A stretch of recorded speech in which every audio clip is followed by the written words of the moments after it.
Shifting focus to the big story of 6 o'clock, Oxfam International released a report titled Profiteering from Pain at the World Economic Forum. The report says that the pandemic saw one new billionaire emerging every 30 hours, while nearly 1 million people could be pushed into extreme poverty at the same rate. That means every 33 hours this year. While highlighting that decades of progress on extreme poverty are now in reverse, Oxfam added that there's extreme inequality that exists in this world and it is breaking the bonds of humanity.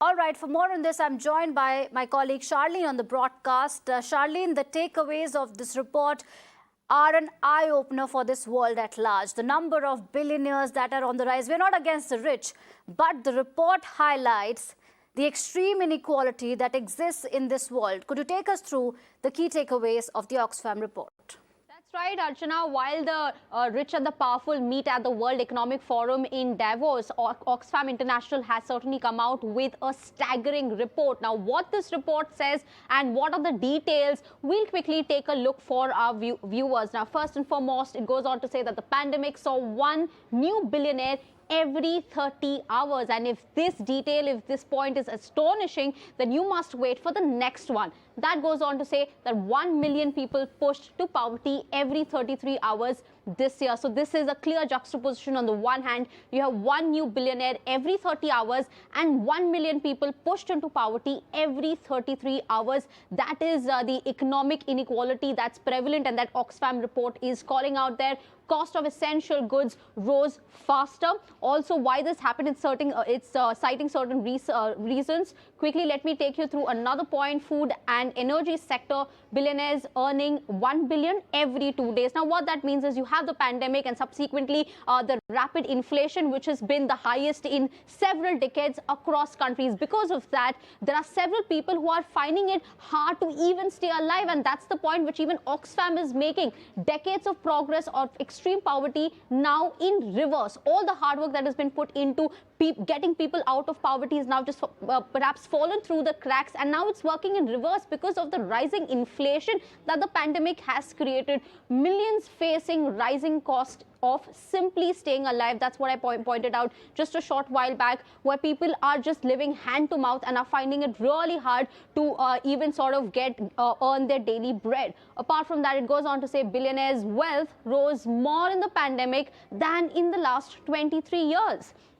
Going on to the first point, that there was one new billionaire every 30 hours and these billionaires earned more during the pandemic. It's almost like one person's loss is another person's gain, and that's the point exactly that Oxfam report is making. Wealth of world's billionaires is 13.9% of the global GDP, and that's how super rich the already rich have gotten. Also, further going on to say super rich have rigged the system with impunity. So it's the punishing inequality that we're seeing, the economic divide that we're seeing between the rich and the poor across East Africa. Hunger claims a life every minute. So as more and more people are pushed into poverty, in fact, here about 1 million people every 33 hours, the East Africa, the African continent, that's where one person dies because of hunger and poverty. Grotesque inequality is breaking the bonds of humanity. Going on to sum up this report is that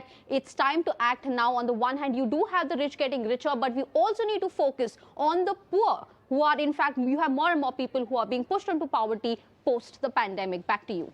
All right, thank you so much, Charlene, for taking us through that report that acts as an eye-opener to the society at large. I'm also joined by Anjela Taneja, who's the Inequality Campaign Lead, Oxfam. Ms. Taneja, thank you for making time and speaking to Mirror Now. We're talking about this report that has some very, if I may use the word, scary takeaways. I was going through one of the pointers that says millions are facing rises in cost of simply staying alive, and that this inequality is breaking the bonds of humanity. While many people will accuse us of being against the rich or being against profits, but this report is an eye-opener. Could you take us through your report and the impact on people who are barely managing to stay alive? So as you said, the point is not about the fact that there are some people who are getting rich. The problem is the fact that people are becoming super rich. An obvious example, not least given he has been so much in the news lately, is Elon Musk. If he lost 99% of his wealth, he would still be in the top 0.001% of the world's richest people. So therefore, it's that level of egregious concentration of wealth that one is talking about. And by the way, since the pandemic started, his wealth increased by 699%. Consequence of that is, as you pointed out, that if there is concentration of wealth in the hands of a minuscule number of people, therefore the total share of wealth of the rest continues to go down. The consequence is, and especially at the time of the pandemic, has been joblessness, has been low wages or poor quality of work, has been growing food and energy prices, which have pushed the poor further into poverty. And yes, there has also been a gender impact, speaking as a woman. And if you look again at statistics, the gender wage gap has increased since the pandemic. And it's in fact now is expected before the pandemic started, it was hoped that it would take 100 years for the wage gap to be closed. But now it is expected to take 136 years for that gap between men and women to be addressed. Right.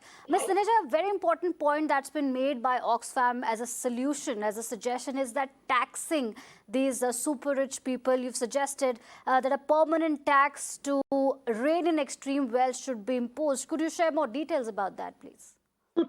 Broadly, three sets of recommendations. One is a taxation on the largest corporations that have made profits, which basically means 90% internal tax on the excess profits made by industries would be critical. It's not just we who are asking this randomly. Italy, in the last year, has been introducing a windfall tax on energy companies. Secondly, one-off solidarity tax on the new billionaire wealth. Again, those who are getting richer can afford to pay more to address the needs of the majority. And yes, in the end, we need a permanent wealth tax on the richest so that this level of egregious concentration of wealth in the hands of the few doesn't happen.